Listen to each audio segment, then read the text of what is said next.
अस्सलाम वालेकुम FSC students, welcome back to my channel. I hope कि इस वीडियो को देखने से पहले आप बायोलॉजी की गाइड देख के आए होंगे। तो welcome back to another video. आज हम लोग उर्दू की गाइड को डिस्कस करेंगे कि कैसे उर्दू की प्रेजेंटेशन करनी है, उर्दू की तैयारी कहाँ से करनी है, उर्दू के पेपर में कौन से सवाल की कितनी लेंथ होनी चाहिए, किस सवाल को पहले करना है, किस सवाल को बाद में करना है। इन सारी चीज़ों की डिस्कशन हम आज की वीडियो में करेंगे। तो टाइम ज़ाया किए बगैर अपनी वीडियो को शुरू करते हैं। सबसे पहले हम बात कर लेते हैं प्रिपरेशन की, कि आपने तैयारी करनी कैसे है और कहाँ से करनी है। अगर आपने अभी तक उर्दू के लिए कोई गाइड बुक परचेज़ नहीं की तो मैं आपको सजेस्ट करूँगी कि आप शरह सरमाया गाइड को परचेज़ करें। वो उर्दू की तैयारी के लिए बेस्ट गाइड है। उसमें एक तो आपको एसेज जो है वो बहुत ज़्यादा मिलेंगे। पास पेपर्स में आम तौर पे जितने एसेज आते हैं ना, वो सारे के सारे शरह सरमाया के अंदर लिखे होते हैं और इंतहाई डिटेल से उसके अंदर कोटेशंस भी होती हैं, शेयर भी होते हैं। तो मतलब आपको और कहीं से ऐसे करने की ज़रूरत नहीं पड़ती। सेकेंडली, उसके अंदर ख़त बहुत ज़्यादा होते हैं। तकरीबन मेरे ख्याल से 40 ख़त उस बुक के अंदर मौजूद हैं और हर तरह के ख़त हैं। घर वालों को लिखने वाले, दोस्तों को, फिर जो कुछ मुश्किल टाइप्स के ख़त होते हैं जैसे किसी डाकिये को लिखना होता है, एडिटर को लिखना होता है, तो सारे हर किस्म के जो ख़त हैं वो इस बुक के अंदर आपको मिल जाएंगे। और जो तीसरी चीज़ मुझे सबसे अच्छी लगती है वो ये है कि जब नज़मों की या गज़लों की तशरीह हुई हुई होती है ना, तो अंदर हवाले के शेर बहुत ज़्यादा होते हैं। आप अपनी मर्ज़ी से कोई से भी चूज़ कर सकते हैं जो आपको आसान लगे, क्योंकि वैरायटी बहुत ज़्यादा उन्होंने दी होती है, तो आप अपनी मर्ज़ी से चूज़ कर सकते हैं।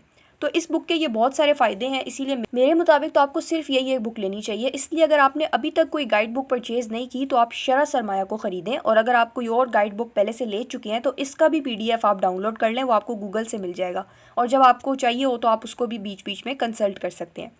अब हम लोगों ने तैयारी की तो बात कर ली कि तैयारी आपने किस तरह करनी है। अब मेजर मसला ये है कि जो तैयारी की है उसको किस तरीके से प्रेजेंट करें कि आपके ज़्यादा नंबर आएँ। प्रेजेंटेशन को डिस्कस करने से पहले हम राइटिंग के बारे में बात कर लेते हैं। बेटा, अगर तो आपकी राइटिंग प्यारी है तो बहुत बेस्ट है, लेकिन अगर प्यारी नहीं है तो उर्दू के पेपर में राइटिंग का प्यारा होना इतना मैटर नहीं करता, राइटिंग का साफ़ होना मैटर करता है। जो आपने लिखा है वो पढ़ा जा सकता हो, वो एक सिमेट्री में लिखा हुआ हो तो तब भी आपका इंप्रेशन अच्छा जाएगा। लेकिन अगर ये दोनों सूरतें नहीं है, ना आपकी राइटिंग प्यारी है और ना ही आपकी राइटिंग साफ़ है, फिर बेटा आपको अपनी उर्दू के ऊपर वर्क करना है। मैं आपको ये कुछ चैनल्स बता रही हूँ, इनसे आप जाके इजीली राइटिंग की प्रैक्टिस कर सकते हैं। डेली आपने थोड़ा सा टाइम निकालना है और अपनी राइटिंग की प्रैक्टिस करनी है। सबसे पहले अगर हम ऑब्जेक्टिव के पार्ट को देखें तो ऑब्जेक्टिव 20 मार्क्स का होता है और आपने कोशिश करनी है कि इन 20 में से आपके पूरे 20 मार्क्स आएँ, क्योंकि उर्दू के पेपर में अगर आप यकीन से किसी पार्ट के बारे में कह सकते हैं कि अगर मैं ठीक लिख के आया हूँ तो मुझे पूरे नंबर मिलेंगे, तो वो सिर्फ़ और सिर्फ ऑब्जेक्टिव का पार्ट है। ऑब्जेक्टिव में अगर आपने सारे आंसर्स ठीक लगाए होंगे तो आपको पूरे के पूरे 20 मार्क्स मिल जाएंगे और इनको गेन करना कोई इतना मुश्किल नहीं होता। मैं अभी आपको बता देती हूँ कि आपने किस तरीके से ये 20 मार्क्स गेन करने हैं। तो बेटा 4 किस्म के हमारे पास क्वेश्चंस हैं। सबसे पहले हमारे पास बुक के चैप्टर के अंदर से क्वेश्चंस बने होते हैं, जैसे कि सबक हवाई किसने लिखा, ज़ुबैर को किसने कत्ल किया। अगर आपने अपने बुक के चैप्टर्स को डिटेल से पढ़ा होगा, उसके राइटर्स के नाम आपको आते होंगे, तो जो ये पहले 5 MCQs हैं इनको आप बहुत ईजीली सॉल्व कर सकेंगे। फिर उसके बाद हमारे पास आ जाते हैं मुताबिकत, रमूज़ो, काफ, इमदादी अफ़ाल। इस किस्म के जो सवाल हैं इनको करने के लिए मैंने अभी आपको जिन नोट्स के बारे में बताया, शरह सरमाया, उन्होंने अपने नोट्स के अंदर इन क्वेश्चंस को सॉल्व करने के लिए कुछ रूल्स दिए हुए हैं। उन रूल्स को आप पढ़ें, उनको समझें, उसके बाद उन रूल्स को आपने याद कर लेना है और फिर उसी नोट्स के अंदर आगे आपको प्रैक्टिस एक्सरसाइजेस मिलेंगी। आपने क्या करना है कि उन एक्सरसाइजेस को खोलना है और उन रूल्स को अप्लाई करते हुए आपने एक्सरसाइजेस को सॉल्व करना है। जितनी ज़्यादा आप एक्सरसाइजेस प्रैक्टिस करेंगे उतनी ज़्यादा आपकी प्रैक्टिस हो जाएगी और इंशाल्लाह आपके ये जो क्वेश्चंस हैं ये सारे बिल्कुल ठीक ठाक अटैम्प्ट हो जाएंगे और 20 में से आपको पूरे 20 मार्क्स मिल जाएंगे। अब ऑब्जेक्टिव का पोर्शन तो यहाँ पे ख़त्म हो जाएगा। अब हम डिस्कस कर लेते हैं कि सब्जेक्टिव का पोर्शन आपने कैसे करना है। तो बेटा सब्जेक्टिव का पोर्शन हमारे पास होता है 80 मार्क्स का। 80 मार्क्स में से पूरे 80 तो किसी को नहीं मिलते, लेकिन 70+ मार्क्स जो हैं वो इंसान गेन कर सकता है और आपने कोशिश यही करनी है कि आपके 70+ मार्क्स तो हर हाल में आने चाहिए। उसके लिए 3 एस्पेक्ट्स जो हैं उन पे आपको ध्यान देना होता है। Number 1 time management, number 2 questions को सॉल्व करने का ऑर्डर और नंबर 3 फ्लो। मैं आपको एक मिसाल देती हूँ। कई दफ़ा ऐसे होता है कि स्टूडेंट्स को सारा आंसर आता होता है, उनके जहन में हर चीज़ होती है, लेकिन क्या होता है कि टाइम ख़त्म हो जाता है। एग्जामिनर आता है और पेपर उनसे छीन के ले जाता है और उनके पास सिर्फ़ और सिर्फ पछतावा ही रह जाता है कि काश मैंने कुछ क्वेश्चंस को टाइम कम दिया होता तो मैं एटलीस्ट अपना पेपर पूरा कर लेता। तो आपने उस पछतावे से कैसे बचना है, मैं अभी आपको एक ऑर्डर बताने लगी हूँ। उस ऑर्डर के अकॉर्डिंग आपने अपने क्वेश्चंस को सॉल्व करना है और इंशाल्लाह आपको फिर बहुत आसानी होगी अपने पेपर को टाइम के अंदर पूरा करने के लिए और आपको कोई पछतावा नहीं रहेगा। तो वो ऑर्डर क्या है, आपने सबसे छोटे क्वेश्चन से शुरू करना है और सबसे लंबे क्वेश्चन तक जाना है। सबसे छोटा क्वेश्चन हमारे पास आ जाता है नज़म का खुलासा। तो आपने क्या करना है, क्वेश्चन नंबर 5 जो है मौलाना अल्ताफ़ हुसैन हाली की नज़म इस्लामी मुसावात का खुलासा करें। सबसे पहले आपने इस नज़म का खुलासा करना है। नज़म का खुलासा करने का तरीका क्या है, आपके नोट्स के अंदर जो खुलासा लिखा हुआ है एज़ इट इज़ आप वही यहाँ पे कॉपी करके पेस्ट कर दें। और दूसरी चीज़ जो आपने ध्यान में रखनी है वो ये है कि आपके खुलासे के अंदर नज़म के जितने शेर हैं उनमें जो जो बातें हुई हुई हैं खुलासे में वो सारे पॉइंट्स डिस्कस होने चाहिए। अगर तो आपका खुलासा एकदम वैलिड होगा, उसके अंदर सारी बातें डिस्कस की हुई होंगी, तो 5 में से इंशाल्लाह आपको 4 नंबर मिल जाएंगे। और अगर आपका एग्जामिनर अच्छा होगा तो शायद आपको पूरे के पूरे 5 नंबर ही मिल जाएँ। नज़म का खुलासा करने के बाद आपने क्या करना है कि सबक का खुलासा करना है। फ़र्ज़ करें अगर आपने ये जो पहला वाला चैप्टर है एक सफ़रनामा जो कहीं का भी नहीं, इसको आपने चूज़ कर लिया है, तो उसके बाद आपने क्या करना है कि पहले चैप्टर के नाम की हेडिंग देनी है, उसके बाद मुसन्निफ़ के नाम की हेडिंग देनी है, मुसन्निफ़ का नाम लिखना है और फिर आपने सबक का खुलासा करना है। सबक का खुलासा आपको ऑलमोस्ट 2.5 पेजेस का होना चाहिए, उतना इनफ होता है, उसमें ही आपको नंबर्स मिल जाते होते हैं। यहाँ पे अगर आप नंबर्स की डिवीज़न देखें तो 1 + 9 लिखा हुआ है। इसका मतलब है कि एक नंबर जो है वो मुसन्निफ़ के नाम का है, जबकि 9 नंबर जो हैं वो खुलासे के हैं। तो आपने क्या करना है कि मुसन्निफ़ का नाम तो बिल्कुल ठीक लिखना है, ताकि आपका जो ये वाला एक नंबर है ये तो हर हाल में आपको मिलेगा ही मिलेगा। और जो बाकी के 9 नंबर हैं, अगर आपने 2.5 पेजेस का खुलासा लिखा हुआ होगा तो इंशाल्लाह इस 9 में से भी आपको 8 नंबर या 7 नंबर तो लाजमी मिल जाएंगे। जब ये क्वेश्चन भी आपका हो गया तो अब आपने आ जाना है ख़त वाले क्वेश्चन पे। ये जो आखिरी क्वेश्चन आपको नज़र आ रहा है ना, इस पे आपने आ जाना है। ख़त के लिए आपको जिस भी टॉपिक का ख़त दिया गया होगा आपने उस टॉपिक के ऊपर ख़त लिखना है। ख़त पैटर्न के अकॉर्डिंग हो, जो पैटर्न आपके नोट्स में होता है, आपकी बुक्स में होता है, उस पैटर्न के अकॉर्डिंग आपने ख़त लिखना है। और ख़त की लेंथ आपकी होनी चाहिए 2 पेजेस की, इतनी इनफ होती है, इससे ज़्यादा लिखने की ज़रूरत नहीं है और इससे कम लिखने की भी ज़रूरत नहीं है। अगर आप चाहते हैं तो ख़त के अंदर कोटेशंस ऐड करें, अगर आप नहीं चाहते तो ना करें, क्योंकि ख़त के अंदर कोटेशंस ज़रूरी नहीं होती। मैं अपने स्टूडेंट्स को रिकमेंड नहीं करती, लेकिन अगर आप लिखना चाहते हैं तो आप बेशक लिख सकते हैं। 2 पेजेस का आपने ख़त लिखना है, तो इंशाल्लाह यहाँ पे भी आपको अच्छे नंबर मिलेंगे। ख़त के बाद आपने क्या करना है कि सियाको सबाक के हवाले से एक जुज़्व की तशरीह, इस वाले क्वेश्चन के ऊपर आपने शिफ्ट हो जाना है। फ़र्ज़ करें अगर आपने ये पहले वाला पैसेज लिया है तो आप इसके अंदर 3-4 चीज़ें लिखेंगे। सबसे पहले आपने सबक का नाम लिखना है, फिर आपने मुसन्निफ़ का नाम लिखना है, फिर आपने सियाको सबाक लिखना है और एंड पे आपने करनी है तशरीह। यहाँ पे आप नंबर्स की डिवीज़न देखें, 1 + 1 + 3 + 10। इसका मतलब है एक नंबर है चैप्टर के नाम का, एक नंबर है राइटर के नाम का, 3 नंबर सियाको सबाक के हैं, जबकि जो 10 नंबर हैं वो आपके पास हैं तशरीह के। तो इसी लिहाज से आपने ये करना है। जो ये आपके पास 5 नंबर है ना, 1, 1 और 3, ये तो आपको मिल जाते होते हैं। अगर आपने एक्यूरेट लिखे हो तो हर हाल में ये मिल जाते हैं, जबकि जो आगे वाले 10 हैं उनके बारे में थोड़ा शक होता है, लेकिन अगर आपने ठीक खुलासा लिखा होगा तो इंशाल्लाह यहाँ पे भी आपको अच्छे नंबर मिलेंगे। अब इनको लिखने का तरीका क्या होता है, सियाको सबाक जो है ना वो आपने कैसे लिखना है।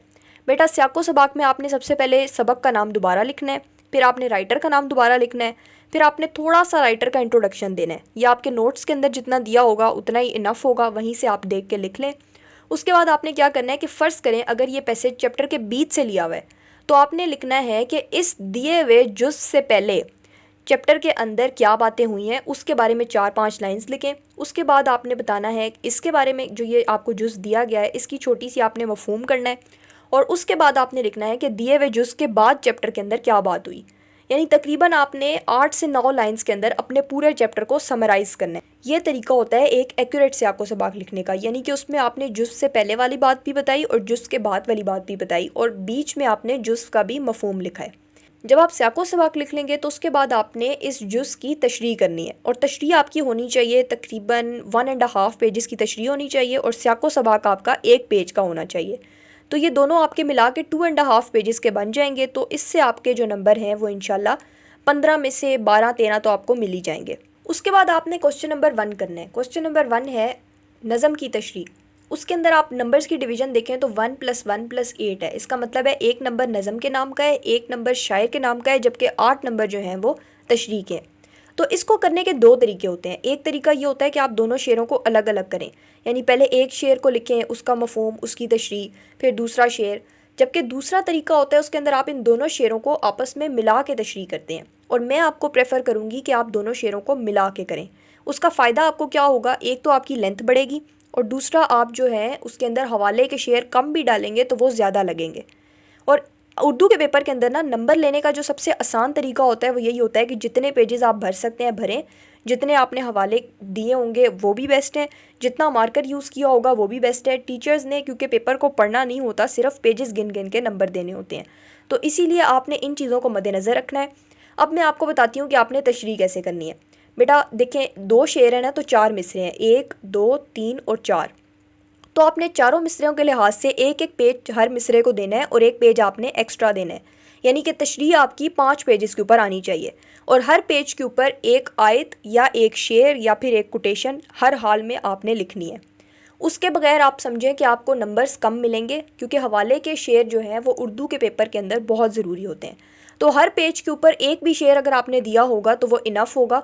मैं अभी आपको प्रेजेंटेशन दिखाऊंगी एक स्टूडेंट की, तो उससे आपको अंदाज़ा हो जाएगा कि आपने किस तरीके से हवाले के शेर लिखने हैं। लेकिन फ़िलहाल के लिए आपने ये बात ज़हन में रखनी है कि आपने नज़म का नाम लिखा, आपने शायर का नाम लिखा, आपने इन चारों शेरों का मफ़हूम लिखा, उसके बाद आपने इनकी मिला के तशरीह की है जिसके अंदर 5 पेजेस आपने यूज़ किए हैं। फिर नेक्स्ट आपके पास आ जाती है गज़ल की तशरीह। उसके अंदर नंबर्स की डिवीज़न देखें तो 1 + 3 + 3 + 3। इसका मतलब है कि एक नंबर जो है वो शायर के नाम का है और बाकी 3 नंबर जो हैं वो इन तीनों के अलग अलग हैं।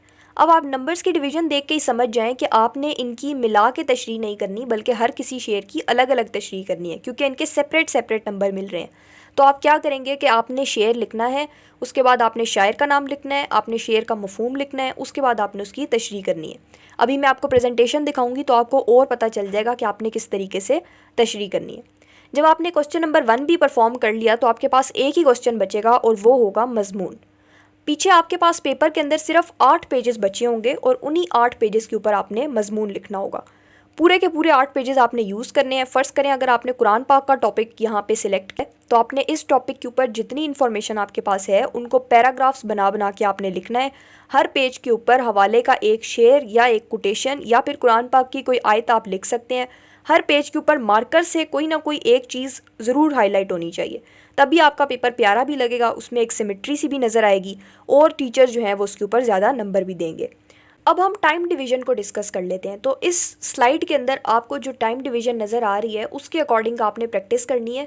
और प्रैक्टिस किस तरह करनी है, एग्ज़ाम से पहले आपके जो टेस्ट होते हैं या जो सेंडअप्स होते हैं तो उनके अंदर आपने एक घड़ी पहन के टाइम के अकॉर्डिंग पेपर को सॉल्व करना है। जैसे फ़र्ज़ करें अगर आपने 3 बजे पेपर शुरू किया है तो नज़म का खुलासा आपको 5 मिनट के अंदर पूरा करना है। 3:05 तक आपका नज़म का खुलासा हो जाना चाहिए। उसके बाद आपने चैप्टर का खुलासा 15 मिनट में करना है। इसका मतलब है 3:20 तक आपका खुलासा हो जाना चाहिए। अगर आपका उससे लेट हो रहा है तो इसका मतलब है आपकी स्पीड स्लो है और आपने उसको ज़्यादा प्रैक्टिस करना है, ताकि एग्ज़ाम्स के अंदर आपका क्वेश्चन कोई भी बाकी ना रह जाए और आप पूरा का पूरा पेपर अटैम्प्ट कर सकें। अब मैं आपको कुछ टॉपर्स के पेपर्स की प्रेजेंटेशंस दिखाती हूँ। तो बेटा ये कुछ टॉपर्स के पेपर्स हैं जो कि मैंने यहाँ पे आपको दिखाने के लिए इधर पेस्ट किए हैं। तो अब मैं आपको इनकी प्रेजेंटेशन दिखा के समझाती हूँ कि कैसे इनका पेपर जो है वो बेहतर है और किस तरह आप इनके पेपर को देख के अपना पेपर बेहतर बना सकते हैं। सबसे पहले आप इनके पेपर की सिंप्लिसिटी चेक करें। इन्होंने सिंपली हेडिंग दिया है हिस्सा इंशाइया, सवाल नंबर 3, नज़म का खुलासा। इन्होंने कोई साइड पे ब्रैकेट नहीं लगाई, कोई फूल वगैरह नहीं बनाए, सिंपल सिंपल लिखा हुआ है और इसी तरीके से आपका पेपर अट्रैक्टिव लगता है। कुछ बच्चे होते हैं वो सवाल नंबर 2 फ़र्ज़ करें यहाँ पे लिखा है, वो साइड पे ब्रैकेट लगाएंगे, उसके ऊपर फूल बनाएंगे, इधर साइडों में कोई डिज़ाइनिंग करेंगे। उससे एक तो वो अपना टाइम ज़ाया करेंगे, दूसरा वो पेपर की खूबसूरती ख़त्म कर देंगे। तो आपने क्या करना है, इन दोनों चीज़ों को अवॉइड करना है और जिस तरीके से इन्होंने बिल्कुल सादा सादा लिखा हुआ है ना, इसी तरह आपने भी बिल्कुल सादा सा पेपर अटैम्प्ट करना है ताकि आपका पेपर साफ़ सुथरा लगे, आपका पेपर प्यारा लगे। फिर आप देखें इन्होंने नज़म का खुलासा किया। जिस तरह मैंने कहा था कि वो एक पेज का होना चाहिए, तो इन्होंने भी देखें एक पेज का नज़म का खुलासा किया है। उसके बाद इन्होंने अशार की तशरीह की है, उसके अंदर नज़म का उन्वान लिखा है, फिर शायर का नाम लिखा है। उसके बाद इन्होंने शेर शुरू किया है। जिस तरह अभी मैंने आपको बताया था कि आपने दोनों शेरों को आपस में मिला के तशरीह करनी है, तो यहाँ पे इन्होंने भी यही किया है। देखें दोनों शेर आपस में मिला के इन्होंने इसकी इकट्ठी तशरीह की है। पहले इन्होंने उसका मफ़हूम लिखा है, उसके बाद इन्होंने इसकी तशरीह शुरू कर दी है। अब तशरीह के बारे में मैंने आपसे कहा था कि जब आप दोनों शेरों को इकट्ठा करके लिख रहे हैं तो आपने 5 पेजेस की तशरीह करनी है। तो आप देखें इन्होंने किया है एक पेज, दूसरा पेज, तीसरा, चौथा और ये 5वां पेज। इन्होंने पाँचों पेजेस के ऊपर तशरीह पूरी किया है। और ये देखें इन्होंने बीच में इस तरह ये हवाले के शेर लिखे हुए हैं। हर पेज के ऊपर इन्होंने 2-2 शेर लिखे हैं। और अगर आप देखें तो इनकी दोनों शेरों की लोकेशन भी बिल्कुल सेम है। मतलब अगर कोई टीचर इस तरह करके उनका पेपर खोल के देखेगा तो उसको इस तरीके से एक ही सिमेट्री के अंदर पूरा पेपर सॉल्व हुआ हुआ नज़र आएगा और इससे बहुत ज़्यादा अच्छा इंप्रेशन जाता है। इसी वजह से ये बच्चे जो हैं ये टॉपर हैं, क्योंकि इनके पेपर्स को टीचर्स ज़्यादा नंबर देते हैं। अब आप देखें इन्होंने तीसरा क्वेश्चन भी इसी तरीके से सॉल्व किया है। शायर का नाम लिखा है, उसके बाद शेर लिखा है, मफ़हूम, फिर उसके बाद तशरीह आ जाती है। तशरीह के अंदर इन्होंने हवाले के शेर लिखे हैं और आगे भी आप देख सकते हैं इसी तरीके से इन्होंने शेर ऐड करते जा रहे हैं। हालांकि इन्होंने तशरीह इतनी ज़्यादा नहीं की हुई। देखें अगर आप इनकी तशरीह को गौर से देखें तो 3-3 लाइंस की तशरीह लिखी हुई है, लेकिन बीच में क्योंकि हवाले के शेर डले हुए हैं इस वजह से लेंथ भी लंबी हो गई और पेपर जो है वो प्यारा भी लगने लग गया है, जिसकी वजह से एग्जामिनर कम लिखे हुए पे भी ज़्यादा नंबर देगा। इसके बाद अगर आप इनका मजमून देखें तो पहले इन्होंने पूरा खाका लिखा है कि मजमून के अंदर इन्होंने कौन कौन से टॉपिक्स को कवर किया है और उसके बाद इन्होंने मजमून लिखना शुरू किया है। अब आप देखें हर पेज के ऊपर इन्होंने 3-3 कोटेशंस या फिर शेर या फिर इस किस्म की चीज़ें उन्होंने ऐड की हुई हैं। यहाँ पे इन्होंने एक आयत लिखी हुई है और बीच में थोड़ा थोड़ा इन्होंने ऐसे जो है उसको लिखा हुआ है और इस प्रेजेंटेशन की वजह से टीचर्स जो हैं वो इनको अच्छे खासे नंबर देते हैं। लास्ट में जो ये पिक्चर मैंने ऐड किया ना, इसको ऐड करने का मकसद ये है कि आपको बताया जा सके कि जब आप खुलासा करते हैं ना तो खुलासे के अंदर क्योंकि कोई हेडिंग नहीं होती, खुलासे में आपने कोई शेर नहीं लिखना होता, तो आप खुलासे में किस तरीके से टीचर्स को अपने पेपर की तरफ अट्रैक्ट कर सकते हैं। तो उसका तरीका ये होता है कि बीच में जो इंपॉर्टेंट वर्ड्स होते हैं ना, जैसे यहाँ पे मिस्री शाह, पोस्ट, चाचा शीदे, डॉक्टर जबार, इस किस्म के जो वर्ड्स हैं इन्होंने इसको मार्कर से लिखा है। तो कोई भी टीचर अगर खुलासा पढ़ रहा होगा तो वो पूरा तो पढ़ेगा नहीं, तो वो क्या करेगा कि बीच में ये वर्ड्स देखेगा कि अच्छा इसने मिश्री शाह का भी जिक्र किया है, ठीक है, इसने चारे की महंगाई का भी जिक्र किया है, इसने शेखुपुरा का, 2 रुपये का, ममनूनियत का, इन सारी चीज़ों का जिक्र किया है, डॉक्टर जब्बार का भी जिक्र किया है। तो टीचर को पूरा खुलासा पढ़े बगैर ही आपके बोल्ड किए हुए लेटर से पता चल जाएगा कि ठीक है इस स्टूडेंट ने इस खुलासे के अंदर हर चीज़ का जिक्र किया है, इस वजह से वो खुलासे के अंदर भी आपको ज़्यादा नंबर देगा। तो ये बेटा तरीका होता है उर्दू के अंदर ज़्यादा नंबर लेने का, अपनी प्रेजेंटेशन को बेहतर करके, अपने लिखने के ऑर्डर को बेहतर करके, लिखने के फ़्लो को बेहतर करके, अपनी राइटिंग को इम्प्रूव करके, इन सारी चीज़ों को मद्देनज़र रख के आप उर्दू के अंदर ज़्यादा नंबर ले सकते हैं। और उर्दू और इंग्लिश ही ऐसे सब्जेक्ट्स हैं जो कि एफएससी के अंदर या तो स्टूडेंट को गिरा देते हैं या फिर उसको वो उठा देते हैं। तो अगर तो आप चाहते हैं कि आप एफएससी के अंदर अच्छा स्कोर करें तो आपको चाहिए कि आप अपनी उर्दू की प्रेजेंटेशन को बेहतर बनाएं। और मैंने आपको जितनी टिप्स दे सकती थी वो सारी की सारी इस वीडियो के अंदर मैंने दी हैं। मैंने आपको पेपर भी दिखाया है। उम्मीद करती हूँ कि अब आपको कोई मज़ीद सवाल नहीं रह गया होगा। फिर भी अगर आपने कुछ पूछना हो तो आप नीचे कमेंट्स में पूछ सकते हैं।